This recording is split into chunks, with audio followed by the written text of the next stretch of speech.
Muy bien, y ya está en nuestros estudios Carlos Spa para conversar con nosotros frente a frente, cara a cara. Sorprendido porque no es la primera vez que está en este set. No, yo trabajé varios años aquí cuando era Canal Monitor, el primer canal de televisión por cable en el Perú. Yo estaba a cargo del noticiero todos los días y también hacía las entrevistas. Así que ha sido un bonito recuerdo regresar a este estudio. El estudio ha cambiado mucho por la tecnología, por todos los equipos tan modernos que hay. La entrada era una playa de estacionamiento, ahora se ha llenado de edificios y de oficinas. Sí, pero ha pasado todas nuestras barreras de seguridad como si nada. Sí, bonito recuerdo. Muy bien. Bueno, Carlos Spa está postulando a la presidencia de la República con el partido Sí Creo y vamos a conversar con él sobre distintos temas que se han puesto en la agenda política no solamente del país, sino también del resto del mundo. ¿Qué está pasando en Venezuela, Carlos? Es un tema, yo creo, a interpretar, porque muchos inicialmente lo consideraron como un retorno a la democracia por parte de Venezuela. Finalmente había caído el chavismo junto con la captura de Maduro, pero estamos viendo en estos días que todavía ese es un proceso que está por decantarse.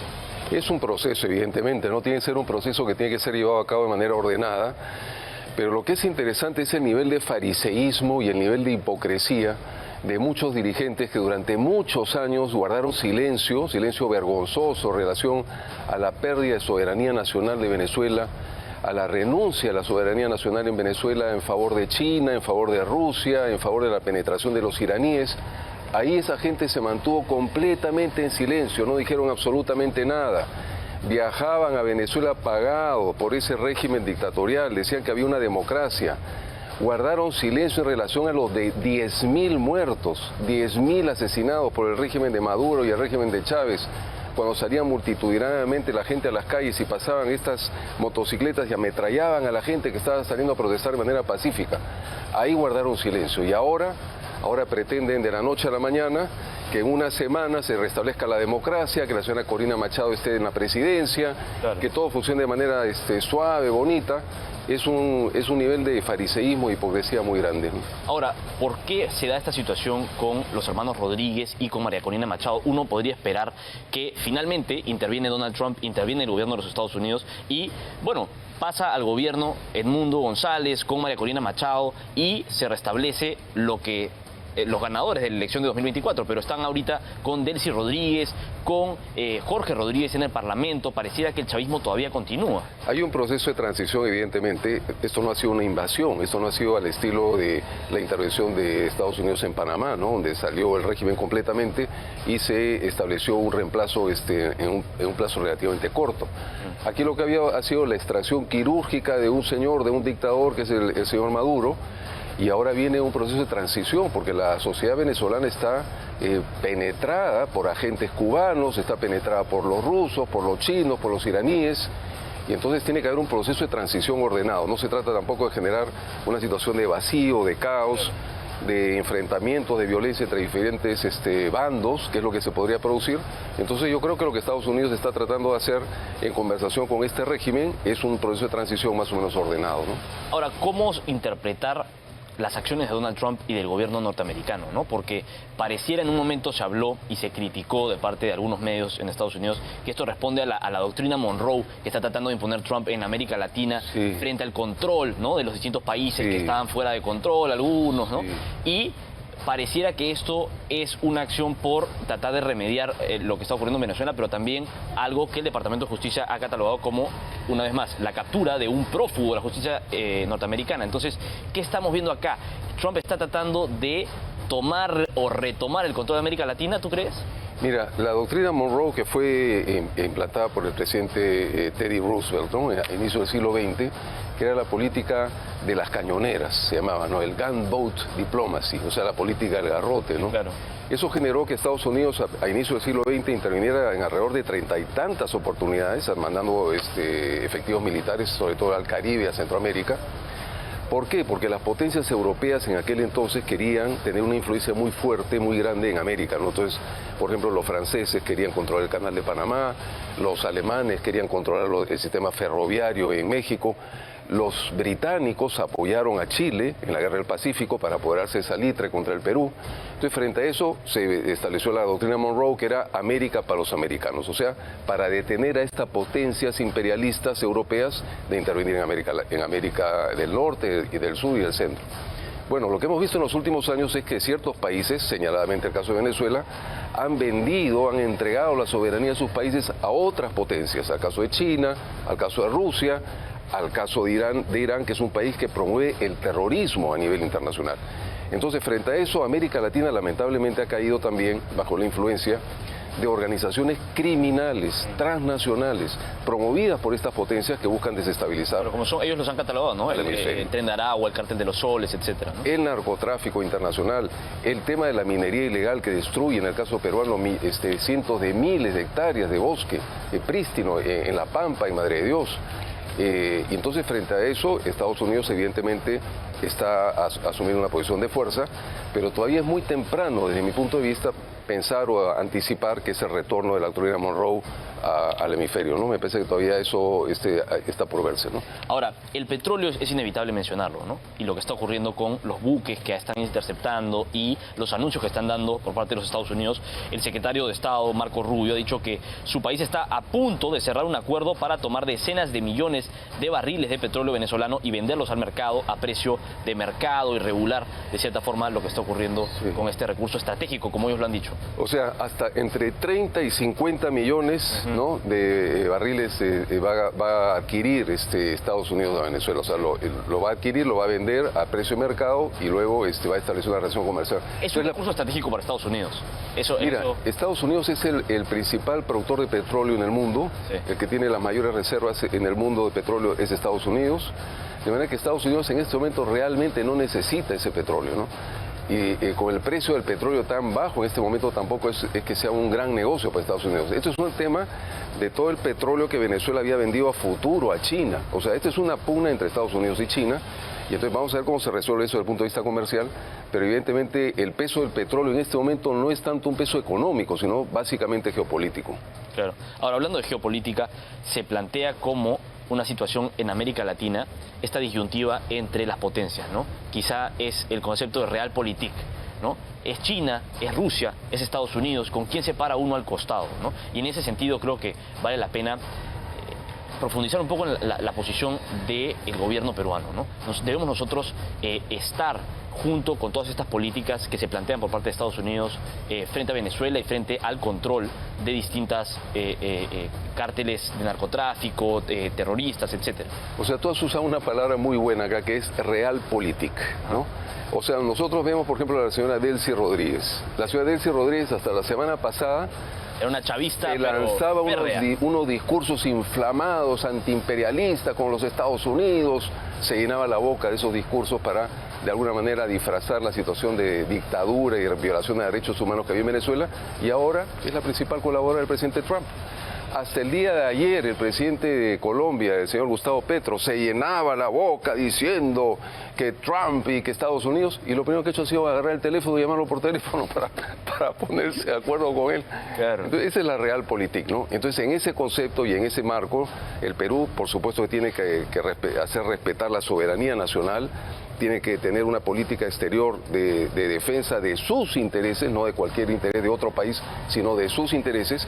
Y en este momento la prioridad del Perú es, primero, el tema de seguridad ciudadana, que está vinculada al tema de las organizaciones criminales transnacionales, a la extorsión, al secuestro, al sicariato, que están vinculadas con también organizaciones criminales internacionales. Y en segundo lugar, todos los temas importantes que son para el Perú, el tema de la formalización, el tema de la infraestructura, y todo eso debe ser un componente también de la política exterior peruana. Precisamente sobre eso me gustaría entrar en materia con la coyuntura nacional, ¿no? Y lo que está pasando en el Perú, porque la inseguridad ciudadana es realmente, lo vemos aquí todos los días con las noticias, con los policiales que transmitimos, y es muy duro saber que quizá no hay un remedio para las extorsiones a nivel local, ¿no? Quizá necesitamos la ayuda de algún país extranjero para que finalmente se pueda remediar todos estos males que nos aquejan con respecto a las extorsiones, el sicariato, el narcotráfico, la delincuencia. ¿Cómo se puede hacer para finalmente ponerle el pare a la delincuencia y la inseguridad ciudadana? Mira, yo hace algunos años estuvo el presidente Barack Obama aquí en Estados Unidos, el presidente de Estados Unidos, Barack Obama, aquí en el Perú. En una conferencia de prensa yo le pregunté acerca de lo que iba a significar el primer gobierno de Trump. Y Barack Obama dijo, mira, Estados Unidos es como un portaaviones. no es una lancha con motor fuera de borda, es un portaaviones. Entonces, si para voltearlo a derecha, para voltearlo a la izquierda es muy difícil, es muy complicado, no es fácil. Tú estás viendo que no es cierto, que cuando hay decisión política, fíjate lo que está haciendo el presidente Trump en Estados Unidos. Cuando hay decisión política las cosas se pueden hacer muy rápido. Hay una agencia internacional tan importante como la Agencia de los Estados Unidos para el Desarrollo Internacional, USAID, que prácticamente la ha desactivado en cuestión de meses, ¿no? Y ahora lo que está haciendo en Estados Unidos, dentro de Estados Unidos, con todas las reformas que está haciendo. Ayer, por ejemplo, se ha retirado como de 30 organizaciones de las Naciones Unidas, de un plumazo. Entonces, para lo bueno, para lo mediano, para lo excelente, para lo malo, es cuestión de decisión política. Yo sí estoy convencido que en el caso peruano, para hacer frente a la extorsión, al sicariato y a los secuestros, con decisión política se puede dar un cambio de tuerca en relativamente poco tiempo. Pero para eso tienes que luchar contra la corrupción, que es el principal problema del Perú y que es lo que explica todos los problemas de seguridad ciudadana también. ¿Dónde está la corrupción en la inseguridad ciudadana? ¿En la policía, quizá en el INPE? Claro, en el INPE, en la policía. Por eso que nosotros, por ejemplo, estamos planteando en el tema de política penitenciaria la privatización de las cámaras de seguridad, de la videovigilancia a la entrada de los penales y en el resto de los penales. ¿Con qué propósito? Con el propósito de vigilar a los reos, pero sobre todo con el propósito de vigilar al personal del INPE. Porque todo lo que está ocurriendo dentro de las cárceles, que es la privatización de las cárceles en manos de los cabecillas de organizaciones criminales, no se explica sin la corrupción del INPE, ¿no? Y en el caso de la policía también hay problemas. Entonces eso es lo que tenemos que atacar en primer lugar. Darle todos los recursos, todo el apoyo, pero sobre todo también atacar de manera implacable y decidida el problema de la corrupción. Claro, ahora la minería ilegal se plantea como una arista también de la inseguridad ciudadana, porque al final repercute y vemos cosas como lo que ocurrió en Patás que terminan por un poco confundir el panorama, ¿no? ¿Qué se puede plantear para no necesariamente revertir la minería informal? Porque la informalidad siempre va a existir y la minería es un ámbito muy complejo, pero un poco para poder trabajar de forma, poner paños húmedos, ¿no?, en lo que está pasando con la minería ilegal. Se habla de reinfo, se habla de la prolongación, se habla de distintas aristas que podrían ser la solución. Sí. ¿Qué se puede hacer en Yo creo que lo primero que hay que hacer es separar la paja del trigo. Una cosa es la minería criminal, o sea, la minería de Patás, que se meten en un socavón y que matan a otros mineros, esa es minería criminal. Luego está la minería ilegal, que es la minería aluvial, la minería que se da a lo largo de los ríos, que destruye los ríos, que deforesta los bosques. Luego está la minería informal a gran escala y la minería informal a pequeña escala, la minería informal artesanal, ancestral, que es el grueso de los mineros, es el 80% de los mineros están en la pequeña minería. A ellos hay que formalizarlos, hay que sentarnos a la mesa con la Sociedad Nacional de Minería, con los mineros informales, el gobierno, y tenemos que llegar a un acuerdo. No es sostenible la situación en el Perú. Siendo el Perú un país minero, no es sostenible que miles de mineros artesanales estén fuera de la ley. Tenemos que formalizarlos. Pero a los mineros criminales, mafiosos, y a los mineros ilegales que destruyen los ríos, a ellos hay que aplicarles todo el peso de la ley. Todo el peso de la ley. Ahora, pasando a otro tema, ¿no? Estuvo aquí la semana pasada la ministra de Economía para hablar sobre Petroperú. Y a raíz de lo que ha ocurrido con Venezuela y con el petróleo y con las distintas voces que se han alzado por parte de la izquierda, se habla sobre la negativa a privatizar Petroperú. La ministra de Economía, Denise Miralles, está llevando a cabo un proceso de reorganización de la petrolera estatal para que puedan ingresar capitales privados de cierta forma, ¿no? Quizá de una forma mixta inicialmente y luego se va a ir avanzando, pero ¿es necesario privatizar Petroperú, tú crees?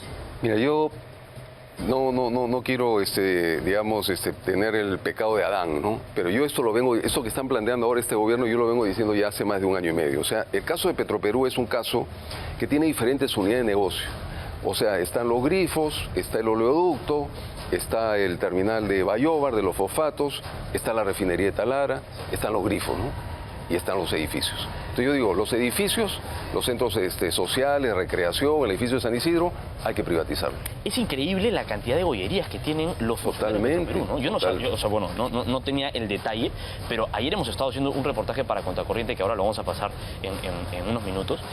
Y los clubes de descanso, los clubes de playa, la cantidad de sueldos que hay, todo lo que existe para beneficiar a los trabajadores de Petroperú, Y lo peor es que no se les exige a ellos ningún resultado. O sea, una cantidad de beneficios, de gollerías, es una vergüenza. Encantos, ¿no? Sí. Por parte de la empresa, pero ellos no le dan nada a la empresa. Es una vergüenza. Es lo que pasa, por ejemplo, en el caso de Sedapal. En Sedapal, cuando un empleado de Sedapal se retira, hereda su puesto de trabajo para otra persona. O sea, los puestos No existe meritocracia. se ha vuelto hereditario. O sea, yo me voy a jubilar y pongo a mi hijo, a mi sobrino en lugar mío.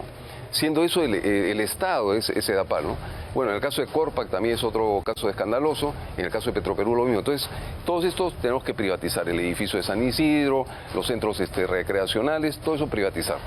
En el tema de los grifos, Sí. los grifos se privatizaron en la época del presidente Fujimori y hubo un grupito de grifos que nadie quiso comprar. Ajá. Entonces dijeron, bueno, entonces eso se va a quedar en manos de Petroperú para que regule el precio hacia la baja. Lo que ha hecho Petroperú es agrandar esa red de grifos y embanderar un montón de grifos, como de 120 grifos, y lo que hace Petroperú ahora es elevar el precio del petróleo y de la gasolina, porque se compran petróleo barato y lo venden caro en el Perú. Eso de aquí tenemos que privatizar. En el caso de Bayóvar también hay que privatizar, el oleoducto también hay que privatizar, pero la refinería de Talara, que es lo más importante, hay que ser bien cuidadosos, ¿no? Yo estoy planteando una cláusula dorada, porque ya los chinos tienen Chancay, los chinos ya tienen el monopolio de la electricidad en Lima, y que los chinos se apoderen ahora de la refinería de Talara me parece que sería demasiado. Entonces el Estado tiene que reservarse una cláusula dorada para impedir que haya una situación de oligopolio o de monopolio en el Perú. Muy bien, la situación del Congreso ha generado bastante que hablar, sobre todo porque son los congresistas los que pareciera que se ganan a pulso un poco el rechazo de la población, ¿no? ¿Qué va a pasar con este nuevo quinquenio que se avecina, que tiene ahora 2 cámaras y que el Senado tiene un poder extraordinario, ¿no? Frente al presidente de la República, frente a la Cámara de Diputados? ¿Tú crees que existe un desbalance de poderes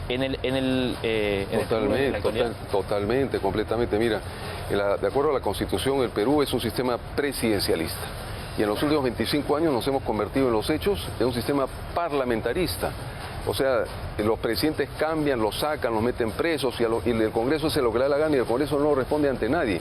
La única institución del Estado peruano que no está sometida al control concurrente de la Contraloría General de la República, ¿cuál es? El Congreso. Claro. Y entonces ellos han pasado de un presupuesto de 350 millones de soles a 1.250 millones de soles. Al final de año les sobra la plata y se la reparten en bonos, se mandan a comprar almuerzos por 80 soles por persona. O sea, hay un descontrol, ya no solamente metafórico, sino un descontrol literal. Por eso nosotros planteamos que el Congreso de la República tiene que estar sometido a la Contraloría General de la República. Claro, muy bien.